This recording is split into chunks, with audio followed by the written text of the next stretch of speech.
యాక్చువల్గా తెలుగుదేశం పార్టీ అనేది చాలా పెద్ద పార్టీ. ఎవరికి ఎక్కడ అవకాశాలు ఇచ్చినా, ఎవరిని ఎక్కడ తీసుకొచ్చి నిలబెట్టినా కేవలం తెలుగుదేశం పార్టీని చూసి, అలాగే మా ముఖ్యమంత్రి నారా చంద్రబాబు నాయుడు గారిని చూసి, అలాగే మా యువ నాయకుడు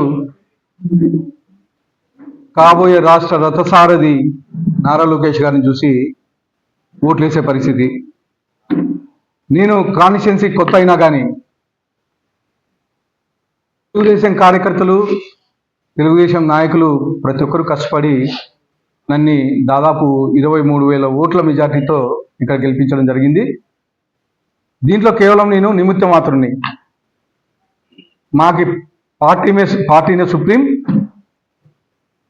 కేవలం మా ముఖ్యమంత్రి నారా చంద్రబాబు నాయుడు గారిని, మా లోకేష్ అన్నని ఎన్డీఏ కూటమి చూసే ఓట్లు వేసి నన్ను గెలిపించిన ఘనత మా అనంతపురం అర్బన్ నియోజకవర్గ ప్రజలది.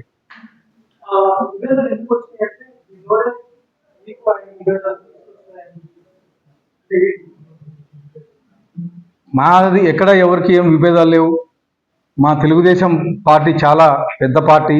ఏమైనా చిన్న చిన్న సమస్యలు ఉంటే పరిష్కరించుకుంటాం తప్పితే ఎవరికి ఎక్కడ విభేదాలు లేవు. పార్టీ ఎవరైనా పార్టీ లైన్లో నడవలసిందే. Party is the supreme. Party మా తెలుగుదేశం పార్టీ ఏం చెప్పితే అది మేము పనిచేసుకుంటూ పోయేవాళ్ళం. ఎవరెవరో ఏం మాట్లాడినా దాన్ని పట్టించుకునే పరిస్థితిలో లేం. అన్ని అధిష్టానం చూసుకుంటుంది.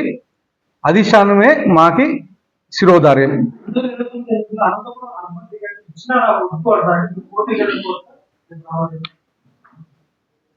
ఇంకా 2029 3 ఏళ్ళు ఉంది. అప్పటికి ఏం జరుగుతుందో తెలియదు. కానీ ఈ 5 ఏళ్ళు నాకు అవకాశం ఇచ్చారు కాబట్టి అనంతపురం ప్రజలు, అనంతపురం డెవలప్మెంటే ధ్యేయంగా నేను పనిచేస్తాను. ఎవరెవరో ఏం మాట్లాడినా, ఎవరు ఏం బురద జల్లినా నేను పట్టించుకునే పరిస్థితులు లేను. కూటమి ప్రభుత్వం తరపున అనంతపురంని నంబర్ 1 స్థానంలో నిలబడే విధంగా డెవలప్మెంట్లో మీరు చూస్తున్నారు. ఈ 2 ఏళ్ల కాలంలో దాదాపు 180 కోట్లు ఖర్చు పెట్టి ఎప్పుడెప్పుడు 20 ఏళ్ళ నుంచి 25 ఏళ్ళ నుంచి పెండింగ్ ఉండే రోడ్లు కానీ, డ్రైన్లు కానీ, బ్రిడ్జిలు కానీ, తర్వాత హాస్పిటల్ మౌలిక సదుపాయాలు కానీ ఈ 2 ఇయర్స్ కాలంలోనే దాదాపు 180 కోట్లు ఖర్చు పెట్టి డెవలప్మెంట్ కార్యక్రమం చేస్తూ ఉన్నాం.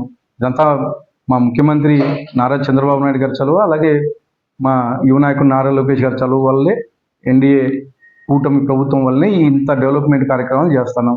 చేసేటప్పుడు కొంతమంది మాట్లాడుతూ ఉంటారు, పట్టించుకోకుండా నా ధ్యేయం ఒకటే, డెవలప్మెంటే నా ధ్యేయం. మా ముఖ్యమంత్రి నారా చంద్రబాబు నాయుడు గారు అవకాశం ఇచ్చారు నాకు.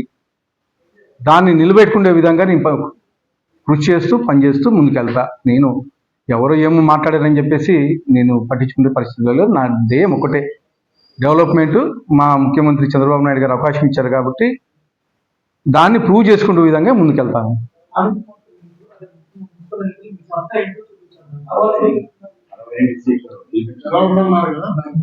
గతంలో నాకు ఎమ్మెల్యేగా అవకాశం వచ్చినప్పుడు, మా ముఖ్యమంత్రి చంద్రబాబు నాయుడు గారు అవకాశం ఇచ్చినప్పుడు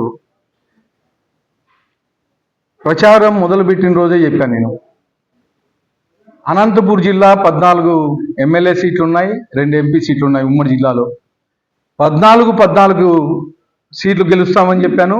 2 ఎంపీ సీట్లు గెలుస్తామని చెప్పాం. అలాగే 14 సీట్లు గెలిచాం. 2 ఎంపీ సీట్లు భారీ మెజార్టీలతో గెలుస్తామని చెప్పాం. అలాగే గెలిచాం. ఈరోజు కానీ గతంలో చెప్పాను నేను 50 డివిజన్లు గెలుస్తాం, 4 పంచాయతీలు గెలుస్తామని.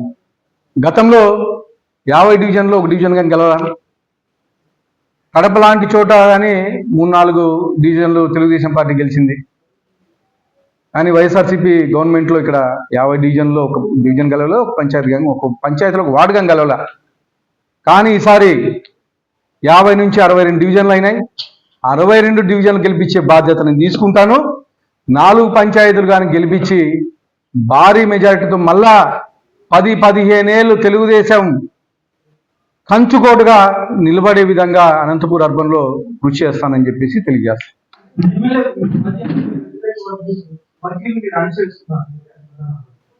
అంతా అధిష్టానం చూసుకుంటున్నాను. నేను ఎవరిని అణచివేసే పరిస్థితి లేదు. నేను ప్రతి మీటింగ్లోనూ ఒకటే క్లియర్గా చెప్పాను, ప్రతి ఒక్కరూ పనిచేసుకోండి. తెలుగుదేశం కార్యకర్త అనేవాళ్ళు ప్రతి ఒక్కరు వచ్చినా, తెలుగుదేశం సభ్యత్వం ఉండే ప్రతి కార్యకర్త వచ్చినా నేను వచ్చి పనిచేసి పెడతానని చెప్పి చెప్పాను. నిన్నటి రోజు కానీ చెప్పాను. మా ముఖ్యమంత్రి వర్యులు ఒకటే ఆదేశాలు ఇచ్చారు, అర్హులైన ప్రతి ఒక్క పెన్షన్దారునికైతే ఏమి, అలాగే రేషన్ కార్డు అయితేమి పార్టీ చూడుకోకుండా పనిచేయమని చెప్పేసి మా ముఖ్యమంత్రి వర్యులు గారు ఆదేశించారు. ఖచ్చితంగా పార్టీతో సంబంధం లేకోకుండా ఎవరైతే అర్హులు ఉన్నారో వాళ్ళకు ప్రతి ఒక్కరికి హౌసింగ్ అయితేమి, రేషన్ అయితేమి, పెన్షన్ అయితేమి, ఏ సంక్షేమ కార్యక్రమం అయినా పార్టీ చూడుకోకుండా పనిచేయండి అని చెప్పేసి మాకు ఆదేశాలు ఉన్నాయి. ఖచ్చితంగా మేము చేసి పెడతాం.